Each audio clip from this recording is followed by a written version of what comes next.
Esta empresa nació sin dinero y terminó enfrentándose con la mayor potencia del planeta.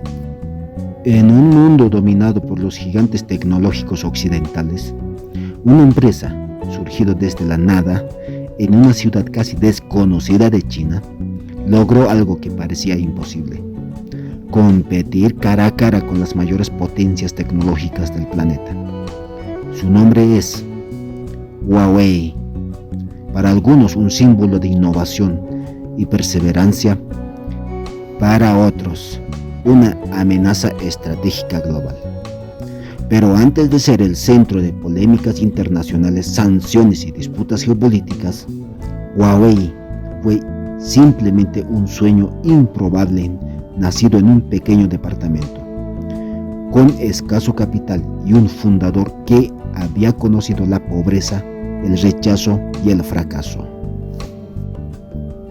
Esta es la historia de Huawei, una historia de ambición, disciplina, sacrificio, ingeniería estratégica y supervivencia.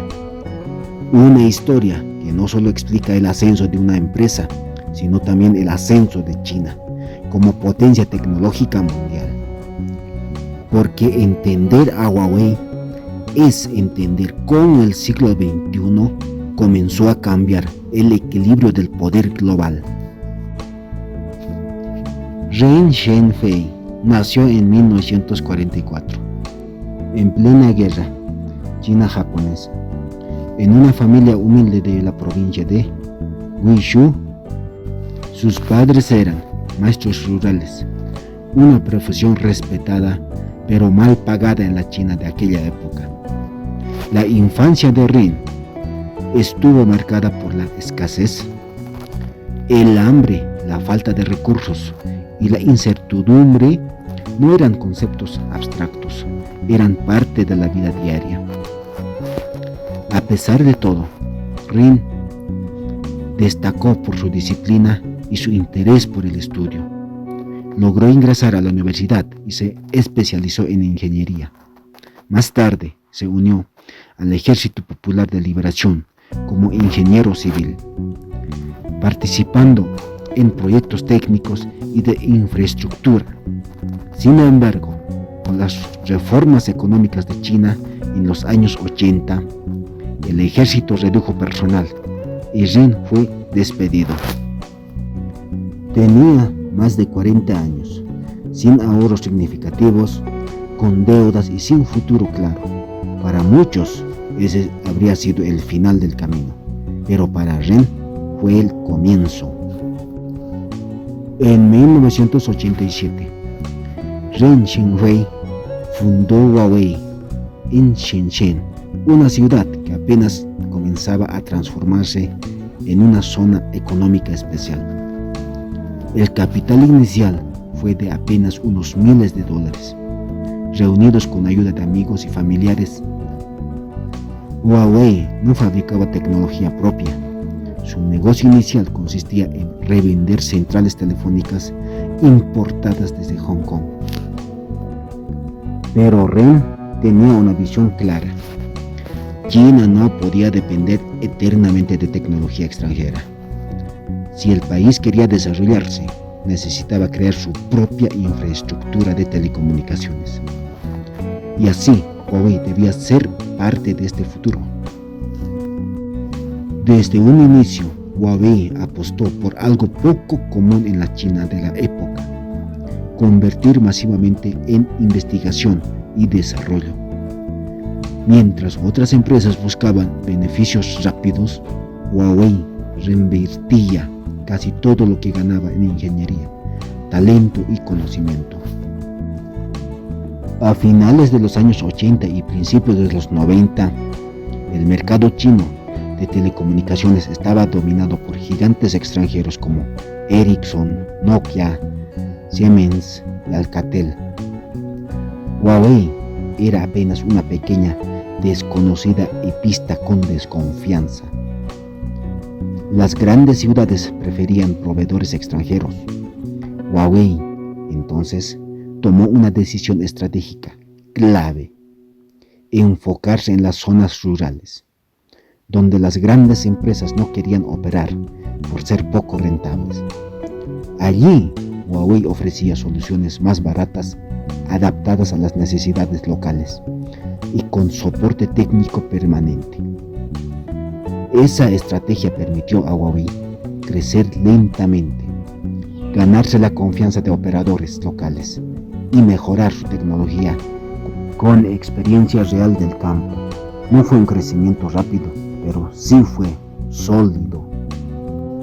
Uno de los pilares de éxito de Huawei fue su cultura interna. Ren Zhengfei creía firmemente que el talento y el esfuerzo colectivo eran más importantes que los individuos estrella. Huawei implementó un modelo de propiedad compartida, donde los empleados podían convertirse en accionistas.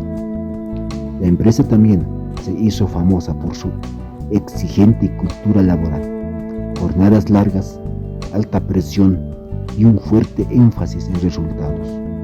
Para muchos empleados, trabajar en Huawei era duro, pero también era una oportunidad única de crecimiento profesional y económico. Huawei comenzó a abrir otros centros de investigación en toda China y luego en el extranjero. Sus objetivos eran claros: no copiar tecnología, sino crearlas. En los años 90, Huawei dio sus primeros pasos fuera de la China. Sus primeros mercados internacionales fueron países en desarrollo, donde podía competir con precios bajos y soluciones personalizadas. África, Medio Oriente, América Latina y Sudeste Asiático se convirtieron en territorios claves. Huawei entendió algo que muchos no: la tecnología debía adaptarse a cada contexto local. Invertía en formar ingenieros locales, aprender idiomas y comprender regulaciones. Esa cercanía con los clientes le permitió ganar contratos importantes. Poco a poco, Huawei dejó de ser una empresa china desconocida y comenzó a convertirse en un actor global. Durante años, Huawei fue principalmente una empresa de infraestructura de telecomunicaciones, pero en la década de 2010 decidió apostar fuerte por el mercado de consumo. Huawei lanzó sus propios smartphones, primero de gama baja y media. Con el tiempo mejoró diseño, cámaras, procesadores y experiencia de usuario. La alianza con Leica para las cámaras fue un golpe maestro de marketing y tecnología. En pocos años, Huawei se convirtió en uno de los mayores fabricantes de teléfonos inteligentes del mundo, compitiendo directamente con Apple, Samsung. En 2019, incluso llegó a ser el segundo mayor vendedor global de smartphones. Esto parecía imparable, hasta que llegó el conflicto con los Estados Unidos de América. El ascenso de Huawei no pasó desapercibido. Estados Unidos comenzó a expresar preocupaciones sobre seguridad nacional, usando a Huawei de posibles vínculos con el gobierno chino y espionaje. Por lo tanto, Huawei negó todas las acusaciones, pero la tensión fue en aumento. En 2019, el gobierno estadounidense incluyó a Huawei en la llamada lista negra, prohibiendo a empresas estadounidenses hacer negocios con la compañía sin autorización especial. Esto afectó gravemente a Huawei, especialmente en el acceso a semiconductores y al sistema Android de Google. Por lo tanto, esto fue el mayor desafío de la historia de la empresa Huawei. Sin acceso a chips avanzados ni servicios de Google, muchos pensaron que Huawei colapsaría, pero la empresa volvió a hacer lo que mejor sabía: adaptarse. Por lo tanto, Huawei aceleró el desarrollo de su propio sistema operativo, Harmony OS, invirtió en su ecosistema de aplicaciones y buscó alternativas tecnológicas. Aunque perdió gran parte de su mercado internacional de smartphones, fuerte en China, y diversificarse hacia otros sectores como energía, automóviles inteligentes, nube e inteligencia artificial. Ren Zhengfei reconoció públicamente que Huawei entraba en modo supervivencia. No se trataba de crecer, sino de resistir. Hoy por hoy, Huawei sigue siendo uno de los mayores proveedores de infraestructura de telecomunicaciones del mundo. Lidera en el desarrollo de redes 5G en muchos países y continúa invirtiendo miles de millones de dólares en investigación y desarrollo. Aunque ya no domina el mercado global de smartphones como antes, Huawei se ha transformado en una empresa tecnológica diversificada, con presencia en múltiples industrias estratégicas. Más que una empresa de productos, Huawei hoy por hoy se define como una empresa de soluciones tecnológicas.